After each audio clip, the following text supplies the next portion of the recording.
All right, well, I apologize for uploading this video a day late. One, I did not want to do a double upload, especially on the same exact player. And number two, I was out the entire night, so this will be going up in the morning, actually, even though I'm recording it at night, talking about this trade because, wow, what a big trade this was, just randomly here. But right as the All-Star events are about to kick off, I'm pretty sure they kick off today, actually, if not tomorrow, but regardless, Elias Lindholm is a Vancouver Canuck, and after we heard rumors that the Rangers, that's why that this is getting uploaded here, even though I'm a Rangers channel, because there were rumors from Larry Brooks, that the Rangers #1 beat writer, that they were going to potentially be in the mix for him, and that he was at the top of their list. Well, you could say goodbye there, and now the Rangers are going to have to pivot. And now the floodgates have opened, too, for the trade deadline, as well as kind of expected. I kind of figured that this week would be the week where the deadline floodgates would open a little bit because of the fact that we're in that time where usually the first trade goes down around the All-Star break. If not, it's a little bit after. So it was within this week or next week that was going to happen. And all I could say is right off the rip, for the Canucks, this trade, I get it. I get why they did it, but I think they massively overpaid. Granted, it's not terrible in terms of the fit there. The reason that I did not want him on the Rangers is because of where he would fit in the lineup on the Rangers. But we're going to break down all of it. I'm going to break it down from the Canucks perspective, the Flames perspective, as well as just as a Ranger fan, the perspective there of what's going to come next because of the fact that, again, this is a Ranger channel. So sorry, Canucks fans or Flames fans, if you're watching. That's just how it is here. Don't have a choice. But before we jump into it, leave a like on the video if you do enjoy. Subscribe if you guys are new, especially if you're Ranger fans.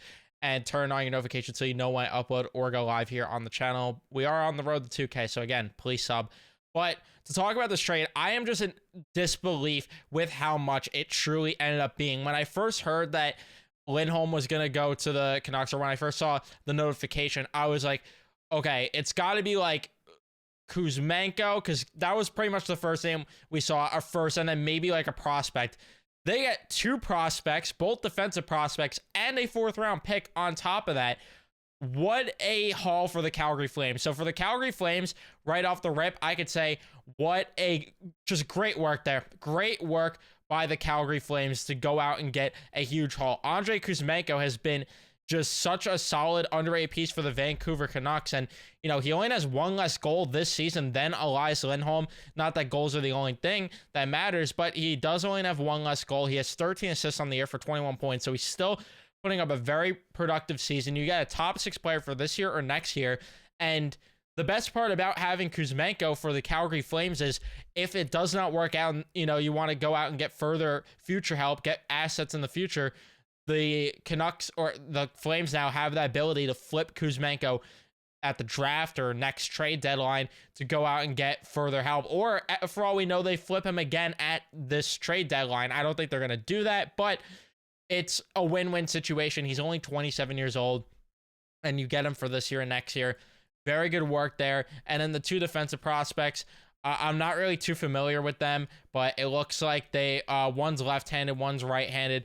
One played for Team USA. He's playing with the Kitchener Rangers in the OHL, and that is Hunter Bruzowitz. I don't know if I pronounce his name right at all, but regardless, 69 points, nice, in 47 games played, 8 goals, 61 assists on the year. So really high point producing defenseman, and that's not really an outlier. He had 57 the year before. Granted, that was in more games played, so there's probably a little bit of a mean to that, and it is the OHL at the end of the day, so numbers are going to get inflated. But regardless, again, I'm not going to claim to be familiar with this prospect at all, or either of the prospects, but all I know is that, you know, you get defensive help, and usually defensemen that are drafted in the 3rd round, you're not going to probably get a top 4 level defenseman, maybe second pair at best with both these guys. But, you know, what do I know? Maybe for all I know, these guys develop into some of the best defensemen ever. But I think the better one is probably Hunter, the one that's playing in Kitchener right now. I don't even want to try to pronounce his last name again. But, yeah, he's only 19 years old, where the other one's 21 years old. Jani Jurmo from Finland. He's left-handed, and he was drafted in the 3rd round as well. That was in the 2020 draft. The other one was 2023. And right now in the Liga, he has, in 28 games played, he has 1 point for 1 assist. But the Liga is a very tough league, so He's actually played for 2 teams. For the other team, he has 1 goal, 2 assists for 3 points. But again, the Liga is very tough going up against men. So it kind of is what it is there. In terms of that, if he is something, he is something, but if not, he's not. But he's 6'5", so he's probably not going to put up points anyway. You probably expect him to be more of a stable, stay-at-home type defenseman. Again, I'm not too familiar with this game, but regardless, I think they did very good work. On top of that, you get the 1st-round pick, and then you get the 4th-round pick. I'm going to look up quickly, actually, if we have the conditions on that draft pick. Because that would be, no, we don't so far, but it's a conditional 4th-round pick. Who knows what's going to happen? I'd imagine it's going to be something about, Lindholm signing, or it's going to be if Vancouver makes the conference finals, something like that. That's just always what the conditions are. There's never really any unique conditions anymore at all, or it's like, playing X amount of games. It will be something along those lines. And then a 1st-round pick, Calgary. And Calgary fans, this was inevitable. They needed to kick off a rebuild a little bit, or at least a little bit of a retool, reset type thing. This will certainly help them kick that off. And, for all we know, maybe they go out and, see Kuzmenko as a guy that could help them even as this year / next year. And then, they're back in the mix next year and they have some ammo to utilize to help them go out and get future assets. So I like the work that the Flames did here at the trade deadline early, because they still have more assets. I saw a rumor that apparently Chris Tanev might get moved for a 1st-round pick too. So if they get a 1st for Tanev too, go into this draft with 3 1st-round picks, that'd be huge, especially because of the fact that they lost one of their 1st-round picks, the one for next year, to the Montreal Canadiens for Sean Monahan. But they still have the Florida draft pick from the Matthew Tkachuk trade, so they are still in good shape with that there. But again, I think they did a great job. And then for the Vancouver Canucks, I'm not as against it as you might think, considering the way I talked about Lindholm earlier. And the reason I say that is because of the fact that he's going to actually play a role that makes sense in Vancouver, where if he came to the New York Rangers, it wouldn't have made sense the role he was going to play in, but we'll talk more about that with the Canucks. So he's going to be, right now, Cat Friendly has him slide in, centering Elias Pettersson, moving to the wing, which is just ridiculously unfair, and Ilya Mikheyev there at the right wing. What an unfair just roster this is right now. Pius Suter, JT Miller, Brock Besser, and then you have Pettersson, Lindholm, Mikheyev, Joshua Bluger, Garland, Hoglander, Amon, and Lafferty. What a just stacked lineup. And you have to imagine that they're going to target another defenseman too. I'm kind of surprised that Tanev wasn't in this deal, because that really would have been, that kind of would have completed what they need really at the trade deadline. Like, they're all set in goal. Maybe Canuck fans could fill me in and say maybe they need like a 4th liner or something. Just fill me in, Canucks fans, if you feel they could, fill a void elsewhere. Maybe you could upgrade the 4th line center spot from Amon. But regardless, I think the Canucks got, a piece that they need in terms of a 2nd line center, where, again, it actually makes sense there. Do I think they overpaid still? Yes, because if they don't win the Stanley Cup, losing all those assets for Elias Lindholm is probably going to be a rental, is absolutely going to hurt the team. Or for all we know, they end up extending him, but who knows? Because Elias Pettersson's contract's up. They're going to have to pay him, obviously, and that's going to be a lot of the cap. And then Elias Lindholm, we're hearing reports that he wants north of 8.5. That's going to be tough to fit both of those guys into the same cap. Plus Teddy Bluger, you have to imagine maybe they'd want to keep him. Sam Lafferty shouldn't be really, a high-costing player. Dakota Joshua might command a little bit more, especially if he wins a cup, because that's just the way the NHL is. But at the same time, Tyler Myers' contract comes off of the books. Nikita Zadorov's off of the books. Ian Cole is off of the books. So there are some contracts that do come off that could help that out. But another thing too, they also have Tucker Pullman. I didn't even realize on LTIR right now. Granted, I don't know if he's been the best there.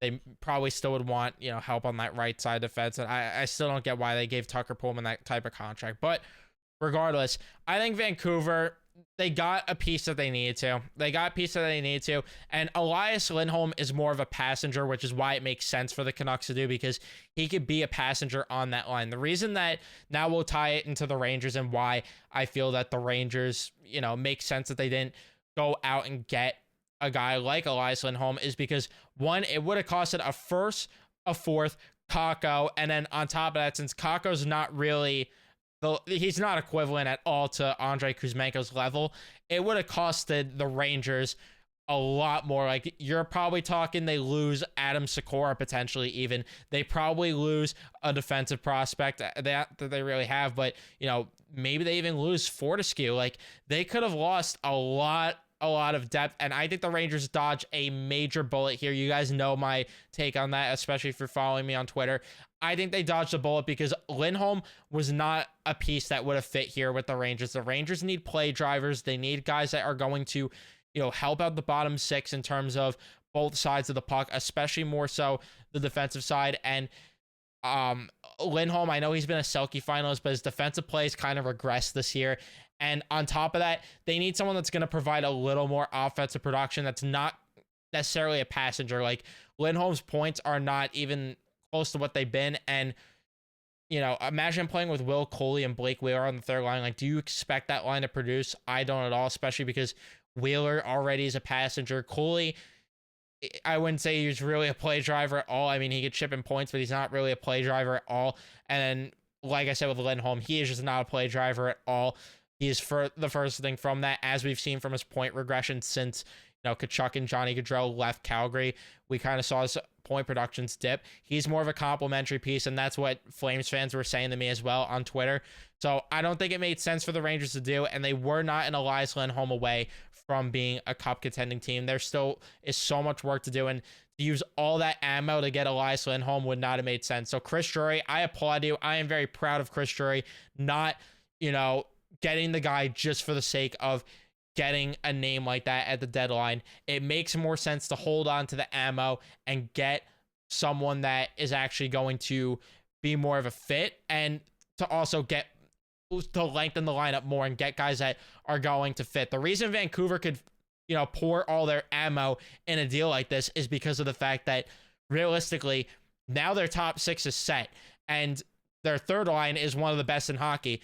Realistically, they don't even need to really give up more assets outside of going out and getting maybe a right shot defenseman, and then going out and getting maybe a fourth line center. Outside of that, they are set in terms of their roster, where the Rangers, they need a top line right winger. They need to go out and get a 3C. They need a 4C. They might need a fourth line right winger or left winger, just winger in general on the fourth line. And then you would like to see them get a defenseman. So there's still so much work, and, you know, pouring all that ammo in Elias Lindholm just would not have made sense to me. It just wouldn't have. So I am not complaining whatsoever with the fact that the Rangers passed up on this opportunity, because he wouldn't have fit with Mika and Kreider. He just wouldn't have. Those two are passengers to begin with. There wouldn't have been a play driver, and it would have been a mess. It would have been a mess. And then the second line, they're not going to break up. So yeah, I digress. I made my points. I continue to say that. So now we'll be talking further about other deadline assets that could be moved. But yeah, it is crazy now that we're getting closer to that time happening. But I am annoyed too that I couldn't upload this video the night of the trade. I'm a little annoyed, but it is what it is. I guess I just have to start leaving my house more for things to happen. I go to the next game, we get Taco trade rumors, and it just never fails. It never fails. But that is going to be it for me. Please leave a like on the video if you did enjoy it. Subscribe if you guys are new, especially if you're Ranger fans. We're on the road to 2K subs. Flames fans, Canucks fans, Ranger fans, let me know all your thoughts in the comment section down below. I'd love to hear from you guys, your thoughts on the trade. But yeah, thank you guys so much for watching, and I will see you guys in the next one. Let's go, Rangers.